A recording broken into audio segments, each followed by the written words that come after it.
Page number 352। Okay, देखो अभी आज हम लोग क्या सीखने जा रहे हैं, कॉम्पेरेटिव स्टेटमेंट। कॉम्पेरेटिव मतलब क्या, कंपेयर कर रहा हूँ। तो कंपेयर किसके बीच में हो सकता है, दो ईयर्स के बीच में हो सकता है सेम कंपनी में। अभी हम लोग किसकी बुक में काम करने जा रहे हैं, वरुण कंपनी। तो वरुण कंपनी के 2 साल के आपको बैलेंस शीट के आइटम दिए हुए हैं, मतलब बैलेंस शीट का अमाउंट दिया हुआ है 2 साल का।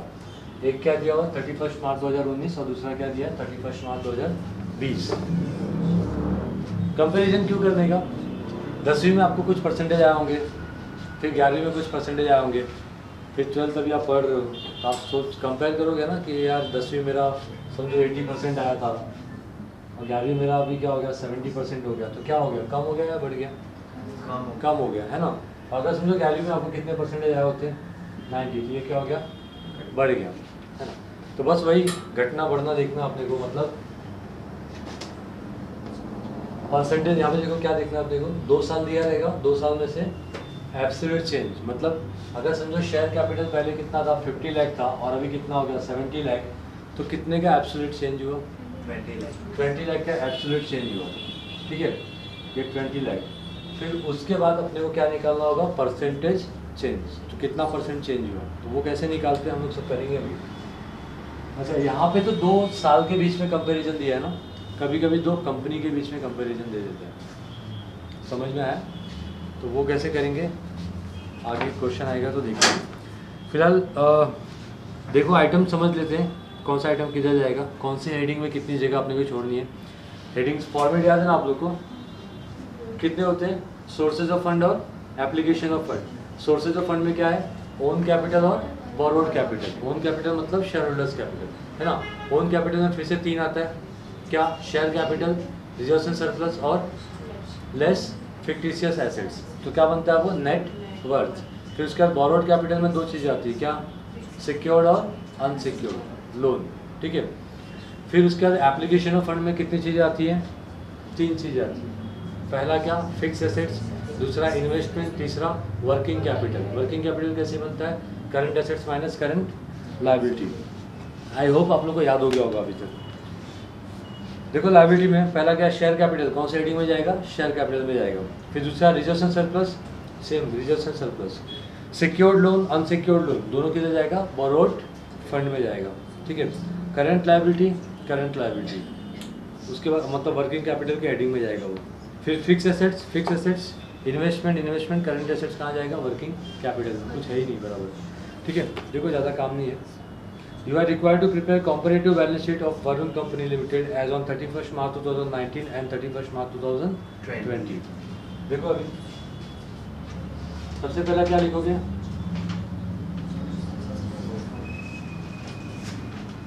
Sources of fund. इसमें पहला क्या होता है, शेयर कैपिटल ए आएगा, शेयर होल्डर्स फंड, ठीक है। शेयर होल्डर्स फंड में स्मॉल ए,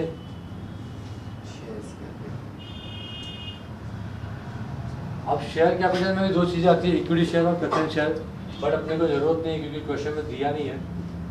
फिर बी क्या आता है, रिजर्व्स एंड सरप्लस, और लेस करेंगे क्या, सी फिक्टिशियस एसेट्स। क्वेश्चन में दिया है क्या, तो इसको नहीं लिखा तो भी चलता है। ये दोनों मिलके क्या बनेगा, नेट वर्थ, ठीक है।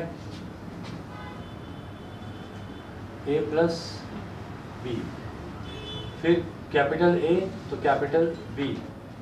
शेयर होल्डर्स फंड के बाद क्या आएगा, अगर शेयर होल्डर्स फंड कैपिटल में जाए तो कैपिटल लेटर में लिखो, बोरोड फंड। कौन सा फंड है, बोरोड फंड में 2 चीजें आती हैं, स्मॉल ए क्या,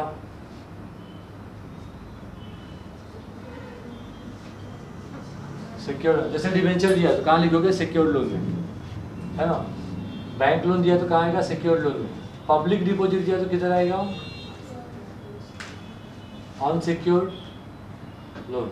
directors loan loan from directors, वो भी कहाँ आएगा, अनसिक्योर्ड लोन में आता है। इन दोनों को ऐड करोगे तो क्या क्या मिलेगा आपको, total borrowed fund. Borrowed fund का दूसरा नाम क्या है, डेप्ट फंड। कौन सा फंड, डेप्ट फंड। अब ए और बी को ऐड करोगे तो क्या मिलेगा आपको, बोलो, टोटल फंड एम्प्लॉयड ए प्लस बी। ठीक है, ये हो गया। फिर उसके बाद पहला हो गया, फिर सेकेंड, पैसे आ गए अपने पास, है ना। अब क्या करेंगे, इसको अप्लाई करेंगे। तो एप्लीकेशन ऑफ फंड, ठीक है। उसमें पहला क्या होता है, ए,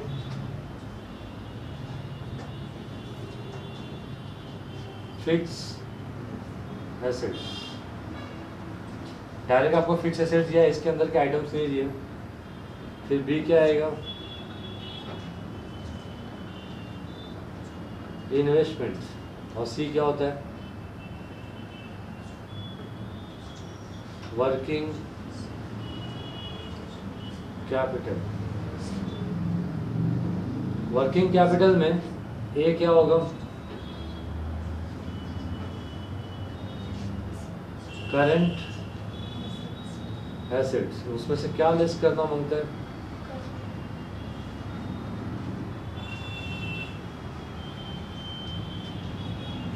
करंट लायबिलिटीज। तो आपको मिलेगा, और ये क्या माइनस किया, बी, क्या मिलेगा, वर्किंग कैपिटल, ए माइनस बी।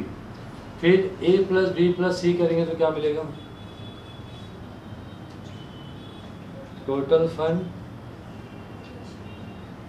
अप्लाइड। ठीक है, ए प्लस बी प्लस सी। हो गया इतना, फटाफट करो।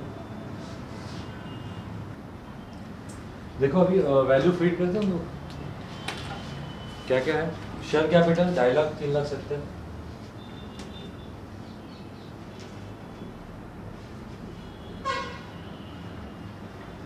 उसके बाद रिजर्व्स एंड सरप्लस 60 और 1 लाख। फिर क्या दिया, secured loan 1 lakh secured, 1 lakh और कितना है, 1,60,000। Unsecured loan 90,000, 1,40,000। Current liability 1 lakh, और उसके बाद क्या है, ओके, ये हो गया। फिर फिक्स एसेट्स में देखो 3,50,000,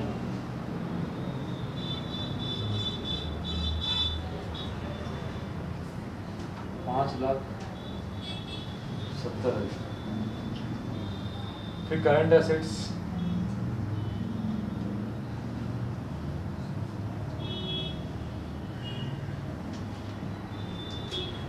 1,30,000, 1,20,000। हो गया सारे। अब पहले टोटलिंग कर लें। नेटवर्क किसका किसका टोटल होता है,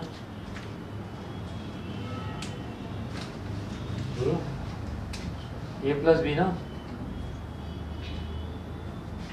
कितना हो जाएगा, 3,10,000। ये कितना आएगा, 4,70,000, बराबर है। फिर सिक्योर्ड अनसिक्योर्ड दोनों को ऐड करेंगे तो टोटल बोरोड कितना आएगा, 1,90,000। और ये 3 लाख। टोटल फंड एम्प्लॉयड कैसे आता है, ए प्लस बी, है ना, मतलब ये बड़ा वाला कैपिटल डेट है। तो 3,10,000 3,10,000 और 1,90,000, ये दोनों मिलके क्या होंगे? टोटल फंड एम्प्लॉयड, है ना। ये एक्चुअली क्या है, ए प्लस बी मतलब क्या, ए है और ये क्या है, बी है, ठीक है। ओके, तो 4 और 1 5 लाख होगा ये, और यहाँ पे 7 लाख। कुछ समझा आप लोगों को? फिर फिक्स एसेट्स, इन्वेस्टमेंट दिया नहीं है, क्वेश्चन दिया है क्या? तो मैंने क्यों नहीं लिखा? 1,20,000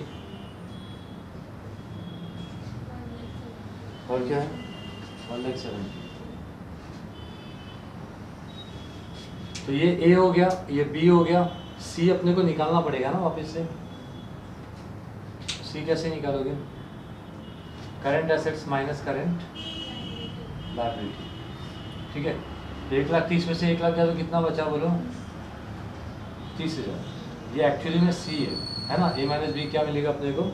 सी, वर्किंग कैपिटल। और 1,20,000 में से 90 गया तो कितना बचेगा? 30, ठीक है।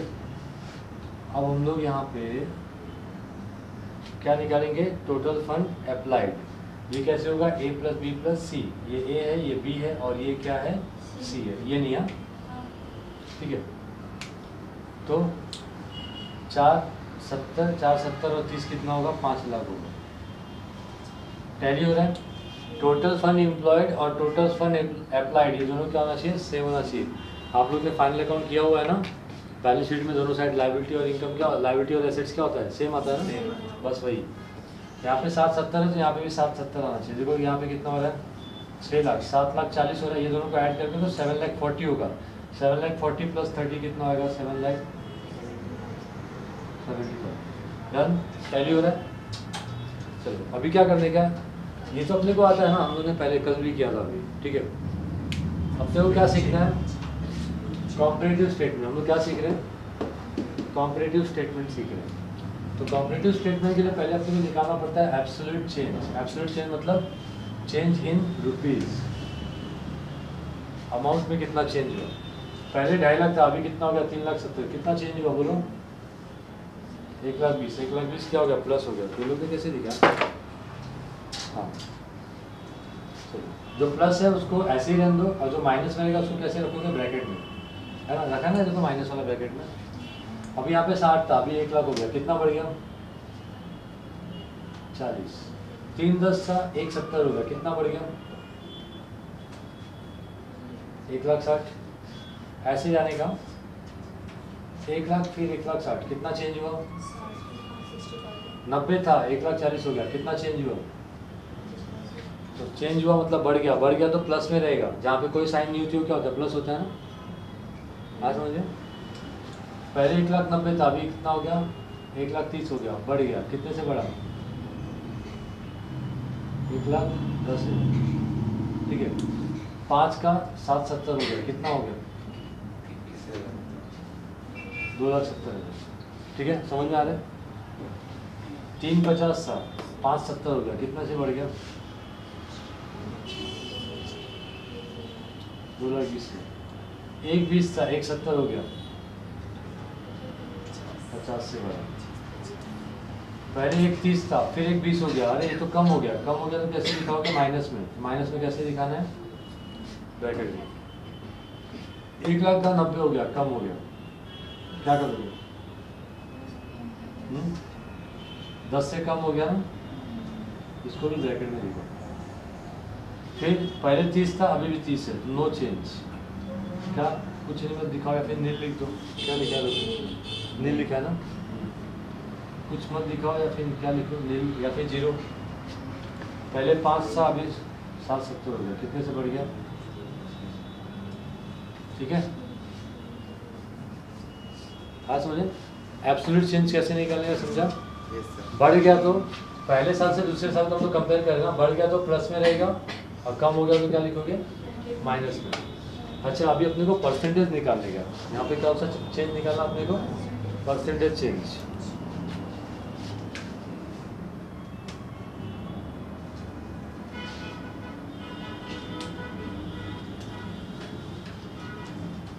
परसेंटेज चेंज निकालोगे कैसे? तो उसके लिए देखो फॉर्मूला दिया हुआ है पेज नंबर 352 पे, फॉर परसेंटेज चेंज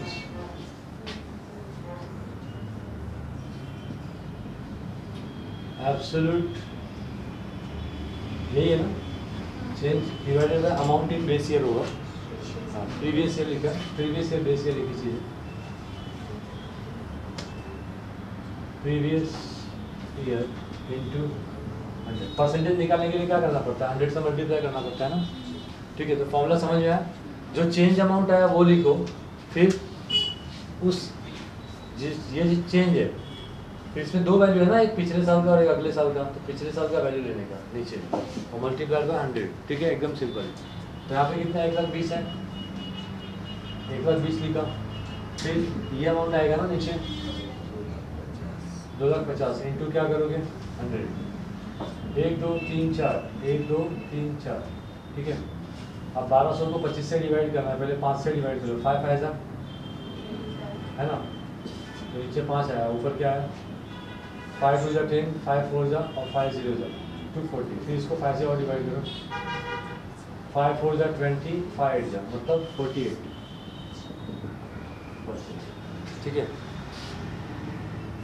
अच्छा इंक्रीज डिक्रीज जो लोग ने लिखा है आपको लिखने की ज़रूरत नहीं है। ठीक है, अगर आप माइनस में लिखोगे तो इसका मतलब डिक्रीज है, और प्लस में, अगर जैसे प्लस में है तो इसका मतलब क्या है इंक्रीज है। समझ में आया, तो इंक्रीज डिक्रीज आपको बताने की जरूरत है। ठीक है, तो इसका ये इंक्रीज ही है ना, फिर इसका परसेंटेज निकालना, तो इसको कैसे निकालोगे, आपको कैलसी अलाउ नहीं तो आपको ऐसे ही यूज़ करना पड़ेगा। 40,000 डिवाइडेड बाय मल्टीप्लाई बाय 1 2 3 4, 1 2 3 4, 2 2 जा और ये 2 0 200 और 2 3 जा 6 है ना। अब 200 को कितने से डिवाइड करोगे 3 से, 3 6 जा 18, 2 कैरी किया 0 लिया, 3 6 जा 18, अगेन 2 आ रहा है, बार बार 2 आएगा, मतलब क्या आने वाला है 666 रिग्रेट आने वाला है। यहाँ पे क्या आएगा 66.67%। ठीक है, ऐसे बाकी भी आप लोगों को करना है। एग्ज़ाम में अगर कॉम्पिटिटिव आ गया 8 मार्क के लिए है ना, आप तो क्या करोगे, यहाँ तक एब्सोल्यूट चेंज तक कर देने का, फिर आगे चले जाने का, परसेंटेज कभी निकालने का लास्ट में। समझ में आया कुछ। ठीक है, अब मैं खाली एक ये माइनस वाला बता देता हूँ, बाकी तो आप लोग कर लोगे ना, परसेंटेज ही निकालना है। देखो अभी यहाँ पे कितने का चेंज हुआ है 10,000 ना, तो पहले एब्सोल्यूट चेंज लिखते हैं ना, 10,000 लिखा, फिर नीचे क्या रहेगा ये या ये 1,30,000, तो नीचे 1,30,000 लिखो, मल्टीप्लाई में क्या करोगे 100, 1 2 3 4, 1 2 3 4, 100 को 13 से डिवाइड करना है, 13 का टेबल आता है ना, 13 8 जा 120। शाबाश, बोलो कितना होगा, मुझे भी नहीं आता। ठीक है 104 होगा, तो 8 जा ज़्यादा हो गया तो 7 टाइम करोगे है ना, 91, 13 7 जा 91, कितना कैरी किया 9, 9 में 13 जाएगा क्या नहीं, डेसिमल बढ़ाओ 0 उतारो। ठीक है, 13 7 जा क्या हुआ 91 आया, तो अभी कितनी बार करेंगे 6 टाइम, क्यों क्योंकि इधर 90 है ना, लेस देन 91 है, तो 6 3 जा 18, 6 1 जा 6 7, 10 - 8 क्या होगा 2 और ये 1 0, 39 जा कितना होता है देखो तो 117, कितना करिए क्या 3 0, 13 1 जा 13 2 जा 26 है ना, तो 2 आ रहा ना थर्ड डिजिट, तो सेकंड डिजिट तक ही रहने दो, तो यहाँ पे क्या तक लिखोगे 7.69%, लेकिन ये क्या माइनस में ना, तो इसको ब्रैकेट में डाल दो, ब्रैकेट म्हणजे डिक्रीज और ओपन है तो क्या हो गया इंक्रीज। समझ में आया कुछ, कर सकते हो ना अभी आप लोग ये, चलो कर लो ये।